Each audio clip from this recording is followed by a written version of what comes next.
गुरवे गौरचन्द्राय राधिकावै तदालये कृष्णाय कृष्णभक्ताय तद्भक्ताय नमो नमः। प्रेमाञ्जनछुरितभक्तिविलोचनेन सन्त सदैव हृदयेषु विलोकयन्ति।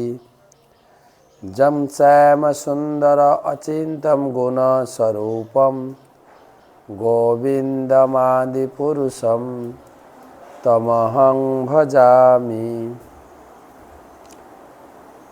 वन्देऽहं श्रीगुरो श्रीयुतपदकमलं श्रीगुरून् वैष्णवांश्च श्रीरूपं साग्रजातं सहगण रघुनाथान्वितं तं सजीवं साद्वैतं सावधूतं परिजनसहितं कृष्णचैतन्यदेवं श्रीराधाकृष्णपादं सहगण ललिता श्रीविशाखान्वितांश्च नमो ॐ विष्णुपादाय कृष्णप्रेष्ठाय भूतले श्रीमते भक्तिवेदान्त स्वामिनिति नामिने। नमस्ते सारस्वते देवे गौरवाणी प्रचारिणे निर्विशेष शून्यवादी पाश्चात्यदेशतारिणे। जय श्री कृष्ण चैतन्य प्रभु नित्यानंद श्री अद्वैत गदाधर श्रीवासादि श्री गौरभक्तबिंद। हरे कृष्ण कृष्ण कृष्ण हरे हरे, हरे राम राम राम हरे हरे। ओम नमो भगवते वासुदेवाय। बोलून ओम नमो भगवते वासुदेवाय। ओम नमो भगवते वासुदेवाय।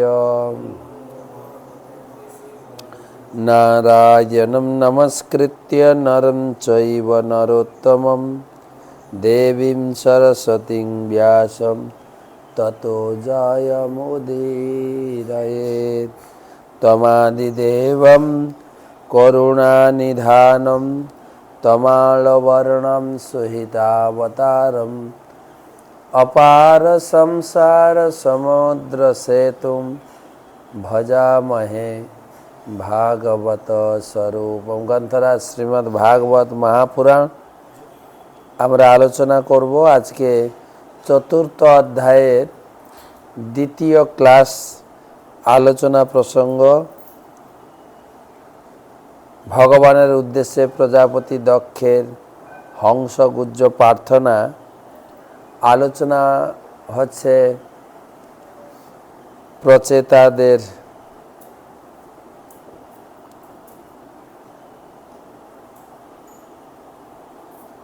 ক্রোধ শান্ত করবেন।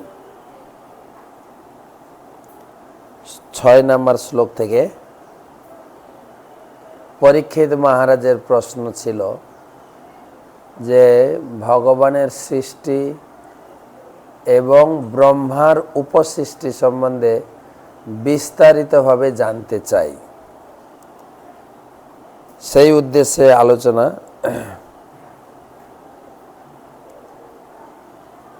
প্রথমে গুরুদেবের চরণে প্রণাম জানিয়ে তার আশীর্বাদ ভিক্ষা করে তারপরে আলোচনা শুরু করব। নমঃ বিষ্ণুপাদায় কৃষ্ণপ্রেষ্ঠায় ভূতলে শ্রীমতে জয়পতাকা স্বামিনিতি নামিনে। নমঃ আচার্যপাদায় নিতাই কৃপাপ্রদায়িনে গৌরকথা ধামদায় নগর গ্রাম তারিণে। ষষ্ঠ স্কন্ধ চতুর্থ অধ্যায়ের ষষ্ঠ শ্লোক থেকে আলোচনা।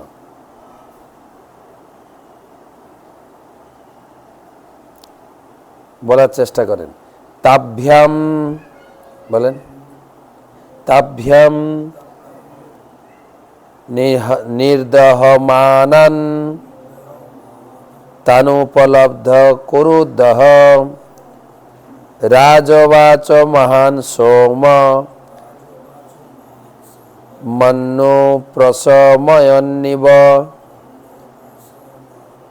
তাভ্যাম নির্দহমানং স্থানোপলভ্য কুরুদহ রাজবাচ মহান সোম মন্নুং পশময়ন্নিব। তো আমরা গতকালকে শুনছিলাম যে প্রচেতারা তারা বহুকাল জলের নিচে তপস্যা করেছিলেন, আর তাদের পিতা নারদমুনি উপদেশ দিয়ে উদ্ধার করে তাদের পিতা বানপ্রস্থ নিয়ে জঙ্গলে চলে গেলেন। তো বহুকাল তপস্যা করার পরে যখন সমুদ্র থেকে বেরিয়ে এলেন, তখন দেখছেন সারা জগৎ ঘাস গাছপালাতে ভরে গেছে, চাষের উপযোগ্য জমি আর নেই। তো তখন প্রচেতারা ক্রোধে মুখের আগুন ও বায়ু দ্বারা সেগুলো জ্বালাতে চেষ্টা করেছিলেন। তখন চন্দ্রদেব তিনি আবির্ভূত হয়ে বারণ করলেন, না, গাছপালা পোড়ানো যাবে না। তো সেই কথা বলছেন অনুবাদ এই শ্লোকের, হে মহারাজ পরীক্ষিত, সেই অগ্নি ও বায়ুর দ্বারা বৃক্ষসমূহকে দগ্ধ হতে দেখে বনস্পতিদের রাজা চন্দ্রদেব প্রচেতাদের ক্রোধ শান্ত করার জন্য বললেন। জ্বালিয়ে দিয়েছিল, গাছপালা দাউ দাউ করে জ্বলছে। তখন গাছপালার ইনচার্জ হচ্ছেন চন্দ্র। আকাশে চন্দ্র থাকে না? হ্যাঁ, গতকালকে আমরা আলোচনা করছিলাম ভগবানের দুই চোখ গোবিন্দের, একটা চোখ হচ্ছে সূর্য আর একটা চোখ হচ্ছে চন্দ্র। দুটো হিসাবে আপনি গ্রহণ করতে পারেন। সূর্য উঠলেই আপনার চোখ কাজ করবে, নালে চোখ থাকতেও আপনি অন্ধ। কিন্তু এই যে রাত্রে এখন লাইট জ্বলছে, তাই আমরা দেখতে পাচ্ছি। লাইট চলে গেলে আপনি চোখ থাকতেও কি দেখবেন বলুন? তাই এই জগৎটা অন্ধকার। আমরা যেরকম ঘরে লাইট জ্বালিয়ে অন্ধকার দূর করি, ভগবান উপরে একটা বড় হ্যালোজিন লাগিয়ে রেখেছেন, যেটা হচ্ছে সূর্য। সূর্য উঠলে সারা জগৎ আলোকিত হয়, তখন আমার চোখ কাজ করবে না, চোখ কাজ করবে না। অর্থাৎ ভগবান দেখলে আপনি দেখতে পাবেন, ভগবান চোখ বন্ধ করলে আপনার চোখও কাজ করবে না। দিনের বেলায় সূর্য, রাত্রে বেলায় চন্দ্র। সূর্য রশ্মি, আমাদের হিন্দু ধর্মে কালচার আছে, কিন্তু সকালে ঘুম থেকে উঠে সূর্য দেখলেই সূর্য প্রণাম করতে হয়, সূর্য প্রণাম। কিন্তু বর্তমান তো ঘুম থেকে উঠে লেটে, সূর্যকে প্রণাম করবে কি করে? সূর্যের দিকে তাকাতেই পারবে না, চোখ ঝলসে যাবে। বলা হয়েছে শাস্ত্রে অরুণোদয় কাল। অরুণ মানে হচ্ছে সূর্যের যে বাহন, তাকে বলে অরুণ। প্রত্যেক ঠাকুরের বাহন আছে, কিন্তু শিব ঠাকুরের বাহন আছে নন্দী, দুর্গা ঠাকুরের বাহন আছে সিংহ, হ্যাঁ, বিশ্বকর্মা হাতি, গণেশের বড় গাড়ি সব থেকে, হ্যাঁ, ইঁদুর। তো প্রত্যেকের ঠাকুরের সূর্যেরও বাহন হচ্ছে অরুণ।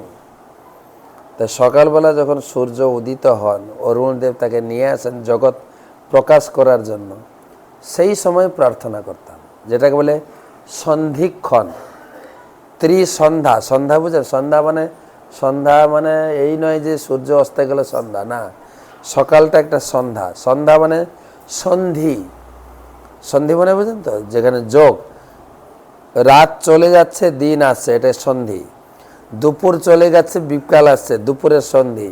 সন্ধ্যা, দিন চলে যাচ্ছে রাত আসছে, সন্ধি। ত্রিসন্ধ্যা, তিনটে সন্ধ্যা বলে, সকালে দুপুরে রাত্রে। যারা ব্রাহ্মণ 3 টাইম গায়ত্রী মন্ত্র জপ করে, ত্রিসন্ধ্যা। এই সন্ধ্যার মুহূর্তটা, যেরকম সকাল,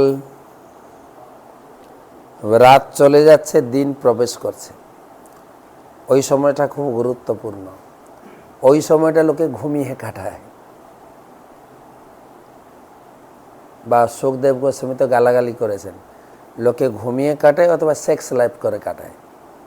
কিন্তু ওই সময়ে যারা বিদ্বান, যারা পণ্ডিত, যারা ভক্ত, ওই সময়টা কাজে লাগায়, ধ্যান করে, ভগবানের আরাধনা করে, বা পড়ুয়ারা পড়তে পারে ওই সময়। আমরা ছোটবেলা থেকে শুনেছি কিন্তু, early to bed early to rise makes a man healthy wealthy and wise.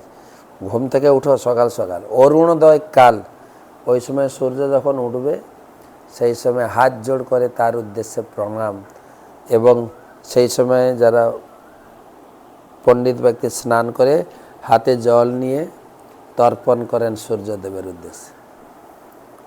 আর বর্তমান কালচার ঘুমিয়ে লালা ঝরবে, কি মঙ্গল প্রার্থনা খারাপ। আর দেখা হলে বলবেন গুড মর্নিং। গুড মর্নিংই হলো কি করে, উঠলো 8টার সময় মর্নিং হয়ে গেল, ব্যাড মর্নিং বলে। তো সেই সূর্য সারাদিন সবাইকে লক্ষ্য রাখছেন, কিন্তু সাক্ষী, কে কি করছি সব সাক্ষী রাখছে। কালকে আমরা ক্লাসে বলছিলাম 13টা সিসি ক্যামেরা আছে আমাদের চারদিকে, তার ভিতরে একজন সূর্য, একজন হাওয়া। হাওয়া সবসময় আছে আমার পাশে, আমি কি করছি না করছি সব রেকর্ডিং করছি। হয়তো আমি বলতে পারি আমি যা করছি কেউ দেখছে না, হ্যাঁ দেখছে সূর্য, দেখছে হাওয়া, ও ছাড় যাবে না। তো সেই সূর্য গোবিন্দের একটা চোখ, গোবিন্দের দ্বিতীয় চোখ হচ্ছে চন্দ্র, আকাশে রাত্রে চন্দ্র। তাহলে আপনি বলবেন দিনে সূর্য ছিল, সাক্ষী রেখেছিল, সূর্য তো চলে গেছে, রাত্রে তো সূর্য নাই, কেউ সাক্ষী নেই, রাত্রে আছেন কে? চন্দ্র। ঠেকানো আছে, কিন্তু আমাদের বাংলায় বলে না, পালাইবার পথ নাই, জম আছে পিছে না, চারিদিকে আছে, ঘুরছেন, সবসময় রেকর্ডিং আছে, সাক্ষী। প্রত্যেকটা কার্যকলাপ, প্রত্যেকটা কথা, প্রত্যেকটা চিন্তাধারা সব রেকর্ডিং হচ্ছে, সব রেকর্ডিং হচ্ছে। তো সেই চন্দ্রের কথা এখানে আলোচনা। চন্দ্র আকাশে একটা আলোক পিণ্ড, কিন্তু তিনি একজন ব্যক্তিত্ব, তার আবার মূর্তি আছে। যেরকম গঙ্গার জল, গঙ্গার মূর্তি আছে, তো বাতাস তার মূর্তি আছে, পবনদেব। সূর্য একটা আলোকপিণ্ড, তার মূর্তি আছে, তার নাম বিবস্বান। 33 কোটি দেবদেবতা আছে আমাদেরকে সাহায্য করার জন্য, আমাদের জীবনে সুখ আনন্দ পাওয়ার জন্য। তাই যখন প্রচেতারা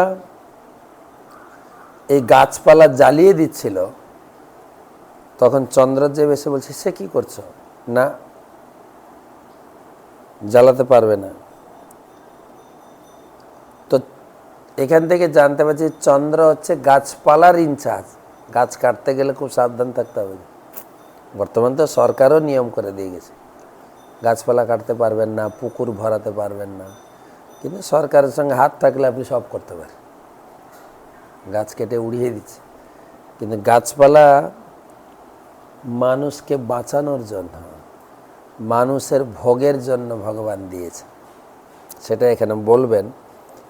তো বনস্পতিদের রাজা, তাহলে এখানে প্রভুপাদ তাৎপর্যে একটা কথা বলেছেন, খুব গুরুত্বপূর্ণ কথা। প্রভুপাদ বলছেন, আমরা শুনেছি কিছু কিছু বৈজ্ঞানিক নাকি চন্দ্রলোকে গিয়েছিল, তারা নাকি দেখেছে ওখানে গাছপালা নেই। প্রভুপাদ বলছেন, যে গাছপালার ইনচার্জ তার ওখানে গাছপালা নেই কি করে হয়? তার মানে তারা চন্দ্রলোকে যায়নি।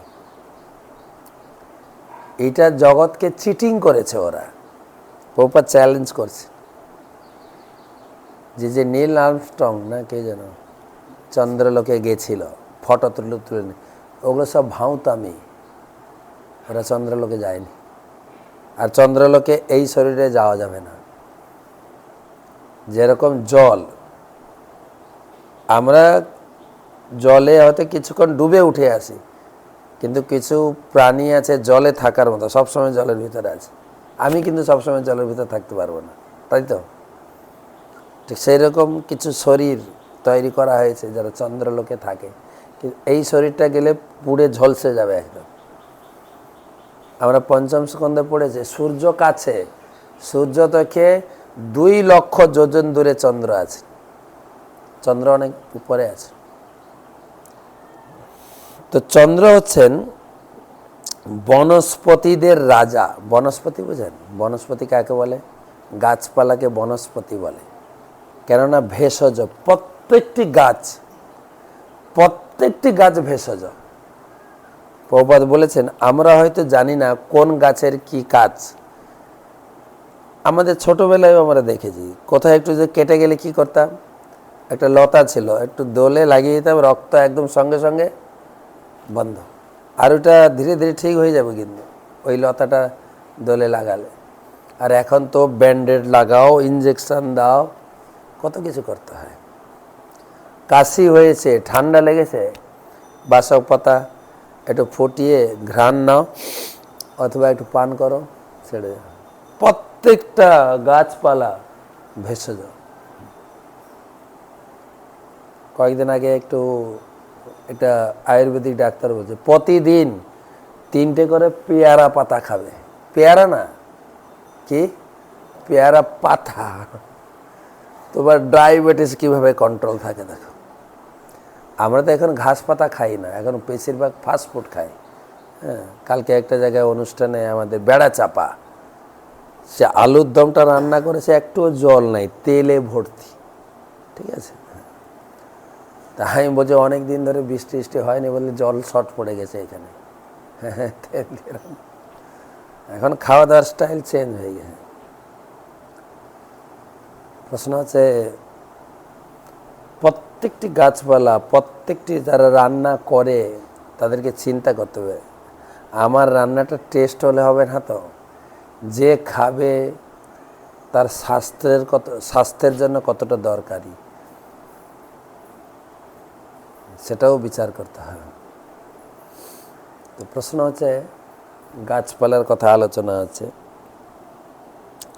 বলছেন পরের শ্লোকে, ন দ্রুমেভ্য মহাভাগা দিনেভ্য দগ্ধমর্হথ বিবর্ধয়সব জুয়ম প্রজানাং প্রতয়স্মিতা। ন দ্রুমেভ্য মহাভাগা দিনেভ্য দগ্ধমর্হথ বিবর্ধ ঈশব জুয়ম প্রজানাম প্রতয়স্মিতা। হে মহাভাগ্যবানগণ, এই দিন বৃক্ষরাজিকে দগ্ধ করা আপনাদের উচিত নয়। আপনাদের কর্তব্য প্রজাদের সমৃদ্ধি সাধন করা, তাদের রক্ষণাবেক্ষণ করা। গাছপালা পোড়ানো উচিত না, গাছপালাকে রক্ষণাবেক্ষণ করতে হবে যাতে আমাদের শরীর সুস্থ থাকে। এখন তো একটা আওয়াজও উঠছে দেখছি, গাছপালা কেটে শহর বানিয়েছে লোকে, এখন আবার নতুন বৃক্ষরোপণ করুন, শান্তি বজায় রাখুন। আর আমরা ছোটবেলা থেকে শুনেছি কিন্তু, বা বইতেও পড়েছি, আমরা অক্সিজেন নিয়ে কার্বন ডাইঅক্সাইড ছাড়ি, আর গাছপালা কি করে? অক্সিজেন নিয়ে না, কার্বন ডাইঅক্সাইড নিয়ে অক্সিজেন দেয়। ভগবান এরকম তৈরি করে রেখেছেন। যেরকম আমাদের খাওয়া দাওয়ার ব্যবস্থা, চাল ডাল, তো এখন অনেক কারখানা হয়েছে। প্রভুপাদ চ্যালেঞ্জ করছেন, কোনো কারখানাতে এক দানা চাল বা এক দানা গম তৈরি হয় না, কারখানাতে হয় না। কারখানাতে চাল গম নিয়ে বিভিন্ন রকম খাদ্য করছে, গম নিয়ে রুটি বানাচ্ছে, ব্রেড বানাচ্ছে, কিন্তু কখনো শুনেছেন যে নাট বোল্ট নিয়ে বেল্ট বানাচ্ছে? না তো। চ্যালেঞ্জ করেছেন, কোনো কারখানাতে এক দানা খাবার তৈরি হয় না। খাবার তৈরি হয় উপর থেকে, জল পড়বে, সূর্যের আলো পড়বে, তখন খাদ্য তৈরি হবে। সূর্যের কাজ হচ্ছে খাদ্য তৈরি করা। সূর্যের আলোক রশ্মি দিয়ে আমাদের ভেষজ খাদ্য, সবজি, ফল মূল তৈরি হবে। আর চন্দ্রের কাজ জানেন? সেই খাবারের ভিতরে টেস্ট দেবে, টেস্ট। গমের টেস্ট আলাদা, ভাতের টেস্ট আলাদা, আলাদা তো না কি? পেয়ারের টেস্ট আলাদা, আপেলের টেস্ট আলাদা। যদি পেয়ারাটা আপেলের মতো হয়ে যায়, আপেলটা পেয়ারের মতো হয়ে যায়, আপনি পছন্দ করবেন না। কিন্তু এ কী রে, লঙ্কাগুলো না এখন যেন ঝাল নেই, লোকে বলে। যে লঙ্কা ঝাল হয় না লোকে খায়ও না, দেখ রাগ নেই কিছু। প্রত্যেকের আলাদা আলাদা টেস্ট চন্দ্র দিচ্ছে। তাই প্রত্যেকটা গাছপালাকে বাঁচাতে হবে। আমি যখন ছোটোবেলায় বাড়িতে ছিলাম, জঙ্গলে যেতাম, একটা লতা গাছ হতো জঙ্গলে, সংগ্রহ করতাম, যেটাকে বলে বরফ গাছ।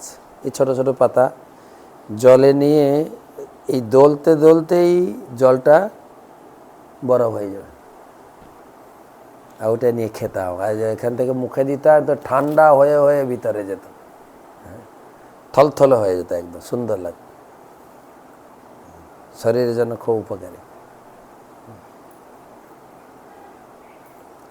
আমি দেখতাম বাড়িতে আমাদের ছোটোবেলা সবাইকে 3টে করে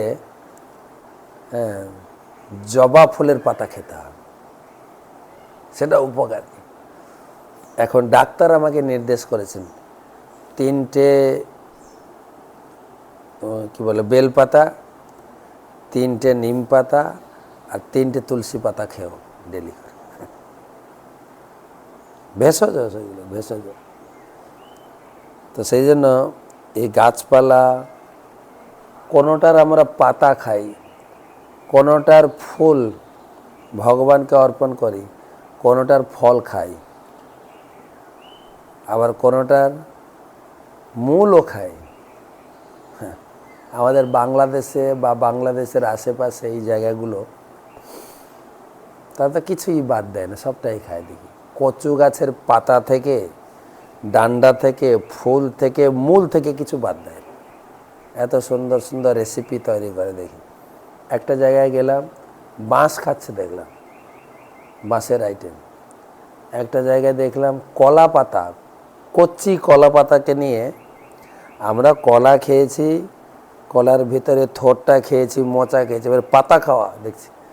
কচি পাতাকে নিয়ে বেটে এত সুন্দর প্রিপারেশান বানিয়েছি। এখন আর কে খায়? বাংলাদেশে একটা কথাই বলে বত্তা, সব ভত্তা, বাটে আর খায়। ঠিক আছে? তো স্ট্যাটিস্টিক্স অনুযায়ী বলছে, সারা বিশ্বের স্ট্যাটিস্টিক অনুযায়ী বাংলাদেশের লোক খুশি, সুখী সুখী। রাজনৈতিক একটা প্রেক্ষাপট আলাদা, কিন্তু এই ঘাস পাতা খাওয়া সাধারণ জীবনযাপন। আর মহাপ্রভু ওটাই শিখিয়েছে, শাক পাতায় উদর ভরণ।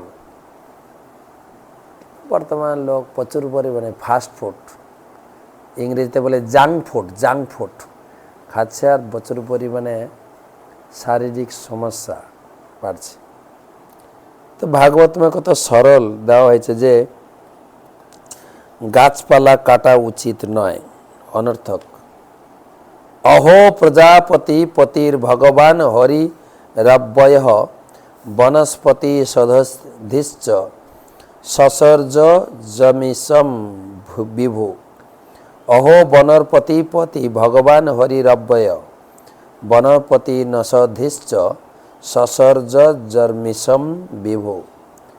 পরমেশ্বর ভগবান শ্রীহরি সমস্ত জীবদের প্রতি, এমনকি তিনি ব্রহ্মা আদি প্রজাপতিদেরও প্রতি। সেই সর্বব্যাপক এবং অব্যয় প্রভু সমস্ত জীবদের ভক্ষ অন্নরূপে এই সমস্ত বনস্পতি ও ঔষধি সৃষ্টি করেছেন। জগৎ জীবের জন্য ভগবান এই সমস্ত গাছপালা তৈরি করেছেন। চন্দ্র বলছেন, চন্দ্রদেবের লেকচার তিনি জগৎকে শোনাচ্ছেন, গাছপালা যেন কেউ না কাটে। গাছপালা বিশেষ করে, আবার গাছপালার ভিতরে দুটো ভাগ আছে। পুণ্যদায়ী গাছ, যে গাছগুলো ফলমূল দেয়, সেগুলো তো কাটাই যাবে না। আম, কাঁঠাল, লিচু, আর কি আছে, নারকেল, এগুলো পুণ্যদায়ী গাছ। এর সব কিছু কাজে লাগে কিন্তু, যেরকম নারকেল, সুপারিটাও নেবেন। সুপারির ছোট ফুল বা ছোট পাতা ঘর সাজানোর কাজে লাগে। আম গাছের পাতা না হলে তো আপনার ঘরে অনুষ্ঠানই হবে না। আর এই কথা বলতে গেলে আপনি আবার প্রশ্ন করবেন, তাহলে আম পাতা না হলে অনুষ্ঠান করতে পারবো না? করতে পারবেন না আপনার আলাদা ব্যাপার, কিন্তু এগুলো শুভ গাছ বলে, এর পাতা লাগেই। ঘট বসাতে গেলেই আম পাতা তো লাগবেই। আম পাতা, সুপারি পাতা, কলা পাতা। কলা গাছ না হলে তো অনুষ্ঠানই হবে না। এখন আপনি বলুন কলা কোথায় খুঁজতে যাব? একটা বাজার থেকে শুকনো পাতা এনে লাগিয়ে দেবো, করতে পারেন? কলা গাছ একদম মূল সহ ঘরে লাগবে। এগুলো হচ্ছে শাস্ত্রে লেখা আছে। কদলী বৃক্ষ, গুয়া বৃক্ষ, গুয়া মানে সুপারি, এগুলো পবিত্র গাছ। বেলপাতা প্রত্যেকটা কাজে। বেলপাতা, বা বেলকে বলে মর্তের অমৃত ফল। মর্তের অমৃত ফল যদি থাকে হচ্ছে বেল। তো এসব গাছপালার প্রশংসা। এবং বর্তমান তো কোনো কিছু অনুষ্ঠানের শুভ্রতা প্রধান পায় যখন ফুল দিয়ে, পাতা দিয়ে সাজানো হয়। যে কোনো অনুষ্ঠানে আমরা যে ছোটোবেলায় আমার বাড়ি থেকে দুটো পুজো করতাম। এটা সরস্বতী পূজা, বন্ধুদের নিয়ে। সরস্বতী পূজা কি 2-4টা টব লাগিয়ে দিতাম, মাঝখানে সরস্বতী থাকতো, ব্যাস পূজা শুরু করতো। যত গাছ আছে এখন তো ফ্ল্যাট বাসা, যদি সম্ভব হয় ছাদে কিছু গাছপালা চাষ করুন। আর বিশেষ করে গাছপালা অক্সিজেন সাপ্লাই দেয়। চারপাশে যদি বেশি গাছপালা থাকে, তার শ্বাস কষ্টটা, বিশেষ করে তুলসী, যারা আপনারা ভক্তিতে এসছেন, হিন্দুদের দুটো জিনিস খুব গুরুত্বপূর্ণ। একটা আছে তুলসী, আর একটা হচ্ছে গাই। তুলসী কৃষ্ণ প্রেয়সী, আর গাইতে কি বলা হয়েছে? নম ব্রাহ্মণ দেবায় গো ব্রাহ্মণ। গাই আর ব্রাহ্মণ ভগবানের খুব প্রিয়। গাই রাখুন। এখন বলবেন ফ্ল্যাট বাসাতে কোথায় গাই রাখবো? তা যারা যেখানে গাই সেবা হচ্ছে সেখানে গিয়ে একটু গাই সেবা করে আসবেন। কোথায় কোথাও বলছেন আমাদের মহারাজ, পরম পূজা শ্রী শ্রীমৎ ভক্তি পুরুষোত্তম মহারাজ, খেতে বসে চিন্তা করবে গাইও আমার বাড়ির সদস্য, গাইয়ের জন্য একটু পয়সা তুলে রাখি। গাইয়ের প্রত্যেকটি জিনিস, দুধ, দই, ঘি তো আছেই, প্রস্রাব আর পায়খানা শরীর পবিত্র করবে, ঘর পবিত্র করবে। আচ্ছা না, বা আগেকার দিনে কি করতো? প্রতিদিন উঠে গোবর জল দিয়ে চারিদিকে ছড়ানো হতো, অ্যান্টিসেপটিক। বা আমাদের এখন একটা নতুন, এই করোনা থেকে আমরা একটা বুঝে নিয়েছি, স্যানিটারাইজ। আর আগেকার দিনে স্যানিটারাইজ ছিল গোবর এত চারিদিকে ছড়ানো, মানে কোনো রোগ ব্যাধি অসুখ ঢুকতে পারবে না, গোবরের সুগন্ধ। তো গাই আর তুলসী গাই রাখতে পারবেন না, তুলসী তো রাখতে পারেন। আমি অনেক ভক্তের বাড়ি ফ্ল্যাট বাসা, কিন্তু বারান্দায় সুন্দর করে তুলসী তুলসী তুলসীর সেটাও বৃক্ষ, তুলসীকে বৃক্ষের মতো সেবা করবেন। এমন নয় যে তুলসীর তেও ভগবানকে অন্ন ভোগ লাগিয়ে তুলসীর গোড়ায় ঢালবেন না। তুলসীর খাবার কিন্তু অন্ন ডাল সবজি না, তুলসীর খাবার হচ্ছে জল সারই দেবেন। গাছের যত্ন নেবেন, পোকা লাগে না লাগে তাতে স্প্রে করবেন, সব কিছু গাছের মতো যত্ন নেওয়া। তো তুলসী রাখেন প্রচুর পরিমাণে, ছাদে হোক বারান্দায় হোক। তুলসী প্রচুর পরিমাণে অক্সিজেন সাপ্লাই দেয়, অক্সিজেন। তুলসী বৃক্ষ, তুলসী দেখবেন যাদের মাটির ঘর, আমাদের মাটির ঘর ছিল, আশপাশে অটোমেটিক তুলসী গাছ হয়। তো তুলসী যেন অনেকগুলো ঝাড়ি গাছপালা হয় বলে জঙ্গল বা বন বলে না। এবার তুলসীর আরেকটার নাম হচ্ছে বৃন্দা। অনেকগুলি তুলসী গাছ হলে তুলসী বন বা বৃন্দাবন। শাস্ত্রে লেখা আছে পাদ একম ন গচ্ছন্তি, ভগবান বৃন্দাবন ছেড়ে কোথাও যান না। তারা আপনার বাড়ির পাশে তুলসী গাছ থাকে মানে আপনি বৃন্দাবনে বাস করছেন, ভগবান আছে। তুলসী দুটো উপকার পাবেন তুলসীতে, একটা আছে আপনি সুরক্ষিত ধর্মের দিক থেকে, আরেকটা হচ্ছে আপনার কখনো শ্বাসকষ্ট হবে না। আমাদের নামহট্টের পরম পূজ্য শ্রীশ্রীমৎ ভক্তি বিলাস গৌরচন্দ্র মহারাজ বলেন, আপনি যদি প্রতিদিন 7টা করে পাতা, তুলসী পাতা ভগবানের চরণ অর্পণ করে খান, আপনি সমস্ত প্রকার ব্যাধি থেকে মুক্ত হবেন বলে আমি পরীক্ষা করে দেখেছি, আমি সবাইকে বলি। তো গাছপালা নিয়ে আলোচনা, ভগবান এই সমস্ত গাছপালা সৃষ্টি করেছেন আমাদের ভোগের জন্য। কেন তিনি এই জগৎ সৃষ্টি করেছেন, জগতে জীব সৃষ্টি করেছেন, জীবের ভোগের জন্য ব্যবস্থা করেছেন। 9 নম্বর শ্লোক, অন্যম চরাণামচরা হপদ পাদচারিণম অহস্তা হস্তযুক্তানাম দ্বিপদাম চ চতুষ্পদ। অন্যম চরণামচরা হিপদ পাদচারিণম অহস্তা হস্তযুক্তানাম দ্বিপদাম চ চতুষ্পদম। অনুবাদ, প্রকৃতির নিয়ম অনুসারে ফলমূল পতঙ্গ পক্ষীদের খাদ্য, ঘাস আদি পদহীন জীবেরা গো মহিষ আদি চতুষ্পদ প্রাণীদের খাদ্য। যে সমস্ত প্রাণী তাদের সামনের পা দুটিকে হাতের মতো ব্যবহার করতে পারে না, বাঘ আদি পশুর খাদ্য। হরিণ, ছাগল চতুষ্পদ প্রাণী ও শস্য আদি মানুষের খাদ্য। হরিণ ছাগলকে খাবে চতুষ্পদ প্রাণী, হরিণকে খাবে বাঘ, আর শস্য মানুষদের খাদ্য।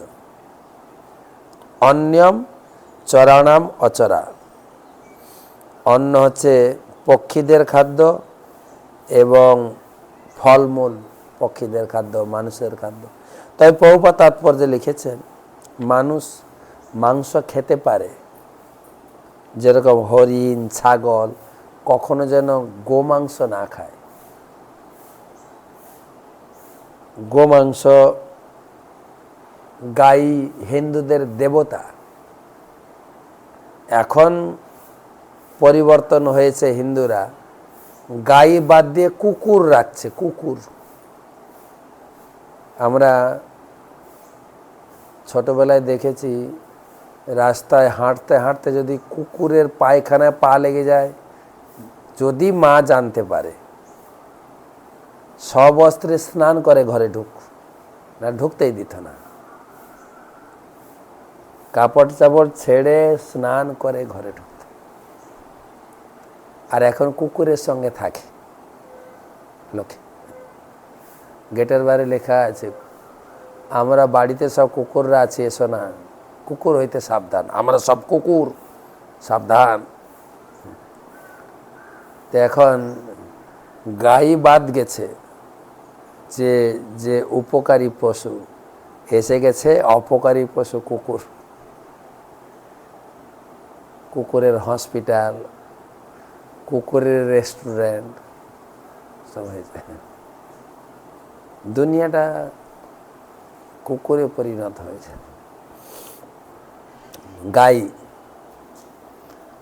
গাই যেন আমাদের বিপরীত ধর্মী জবনরা আমরা যেটা করব তারা উল্টো করে, তাই আমাদের এই গো মাতাকে তারা কেটে কেটে খায়। তবে হিন্দু যেন না করে কখন।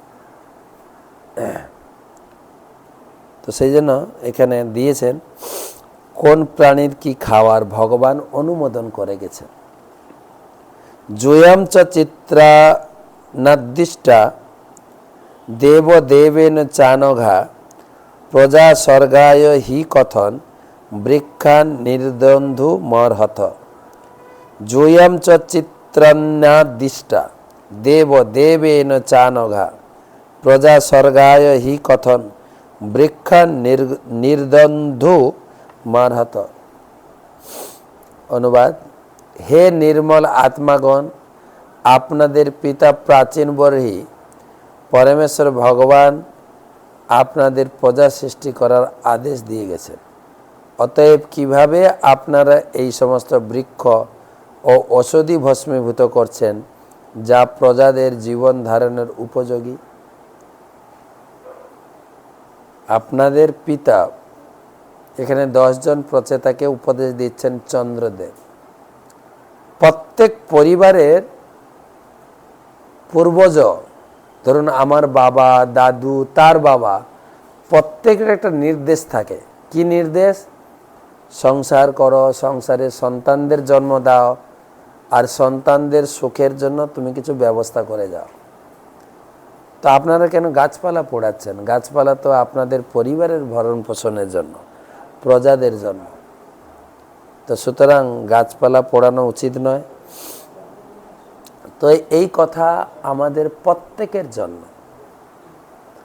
আমরা বাড়ির আশেপাশে যতটা সম্ভব, প্রায় আমরা দেখি যারা আমাদের ভক্ত হয়েছেন, বৈষ্ণব ধর্ম গ্রহণ করেছেন, বাড়িতে ঠাকুর আছে, সবার বাড়িতে চিত্রপট হোক, মূর্তি হোক, তো বাড়িতে ঠাকুর সেবার জন্য কিছু ফলমূল গাছ, বিশেষ করে ফুল গাছ। আমার ছোটবেলার কথা মনে পড়ে, আমাদের গ্রামে বাড়ি ছিল, যে ফুলটা বাসি হয়ে যায় সেই ফুলটা ঠাকুর সেবায় লাগে না। ঠাকুমার কাছে, মার কাছে এগুলো শিখে এসছি।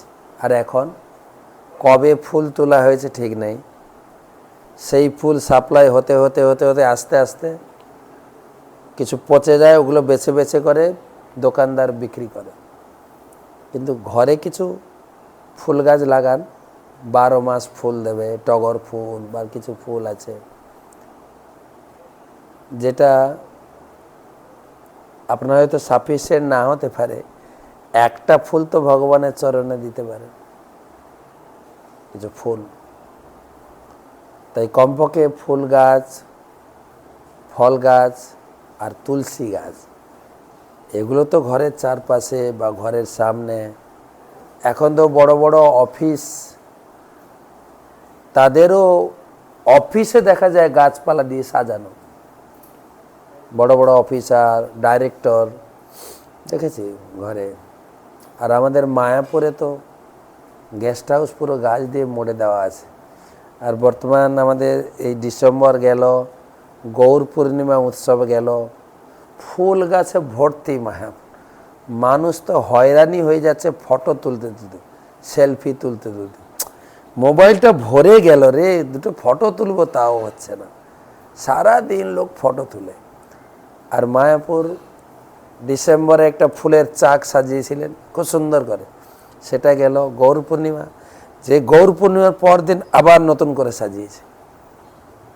এখন যাবেন আরও নতুন, সে নতুন নতুন চন্দ্রমল্লিকা, নতুন ছোট ডালিয়া এখন আসছে।